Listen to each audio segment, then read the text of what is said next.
Ni ajeni wadau. We were raised different. Eh? Nakwambia wewe na the next person. Two very different people. Nakwambia manze nimeonea video ya Barak Jacuzzi. Nikasema kweli wasee wamelelewa tofauti manze. Kumbe punishment huwa inalingana na resources manze. Kuna mori wangu kuna mori wangu alikuwanga akikasirisha wazae hapo akuli hata siku 3. Kumbe tukakuja kujua ni form manze. Mzae kuna time alikuwa anakosa. Sasa unaona lazima aende job the next day. So ni aje.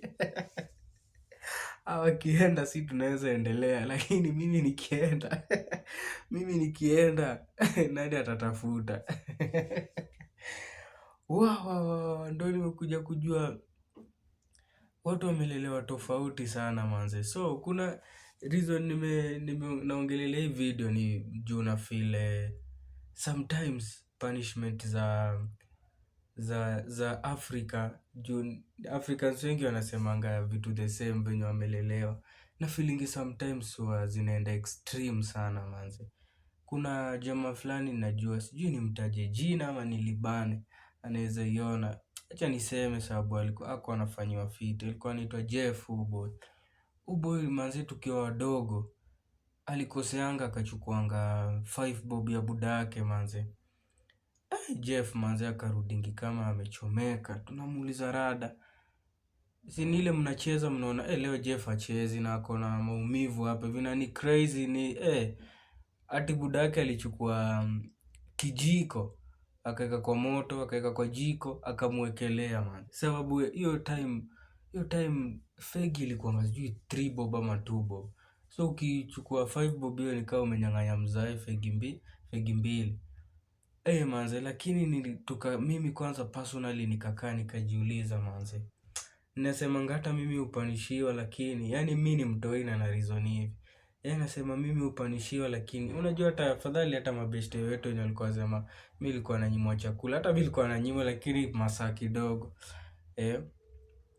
Hizo ni punishment zinaeleweka, lakini unaona watu wengine wanaenda extreme mpaka inafika place. Sijui nimeona juzi mwingine amefungia watu wawili wamefungia mtoi ati kwa mti sasa wamtandike. Hata dogi, hata wanyama by the kuna venye hazifai kutritiwa. But wase bado wanazitandika. But mzee anatandika mtoto wake ni kama kikitu alikileta kwa hii dunia. Sijui kama ameshikiwa kisu ama ni nini. But hii video ya Barak Jacuzzi ni very funny. Na sisi watu wengi tunaifind funny sababu tunajua Afrika. Nimekumbuka kwanza kuna time fulani nilikoseanga. Sasa nimetoka chuo. Mimi ni mtoi nimepitia hapo hivyo kwa maishosha hapo hivyo. Nikaenda nikamwambia ni aje shosh manze, niko mbaya. Si unipe 10 bomba nikabai kitu ya kukula. Akaniambia kuna chakula kwa nyumba. Kumbe mimi nilikuwa na form za bajia na samosa. Nikakosea nikafanya hivi nikienda.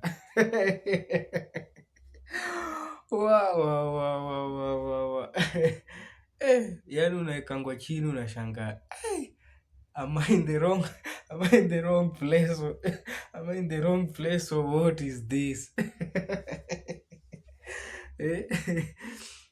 But mimi naweza sema wase wengi punishment zilitusaidia, but for some people ziliendanga to extreme levels. Ndio reason yenye nimesema wacha niongelele hii video manze. Na I think hata saa hii most people wenye wamekuwa na hizo experiences hawakuangi fiti, unaweza ona tu yani. Kama nilikuwa na morio fulani tena alikuwanga anaitwa John. Huyu John manze alikuwanga anachujwa every 2 days. Na sisi ni watoi. Every 2 days anatandikangwa, anaruka fence, anaishia. Anapotea hata wiki mzima manze. Mimi nikijam nikiwa mtoi nikifika kwa mlango hakuna mahali naweza enda. Huyu ni mtoi wa class 5 huku hivi tuko class 5, class 6. anapotea hadi wiki mzima manze, na mzazi hata hawaulizi nyinyi mmenionea John ai kwenye ameenda ende, because to me wana feel to some parents their kids wanakuanga a burden. Hiyo hata si siri, na unaweza wa blame well, mtoto ana makosa pia, na huu mzazi pia amejipata kwa circumstances zingine crazy manze, poverty yani ile nyi mnacheza na poverty manze. Nyi mniambie, nyi mlipitia punishment gani hizi? Yeah. I used to get sent here. I was born and raised in America in South Carolina, but I would get sent here for punishment. So People are being sent to Kenya for punishment. Yeah. Akibeba aje surely. imagine it's not even a punishment. Ulikuwa unatumwa Kenya for punishment. They send you to a chaotic city. But you know, our kid over sent here for punishment. I realized I'm having a great time. This is great. So you love the punishment. Yeah, but I used to get sent here maybe for like what, class 6, class 8, form 3, and then by that time this is like vacation home. So then I just moved back once I saw the time was befitting, which was now like 2016. Okay. Yeah.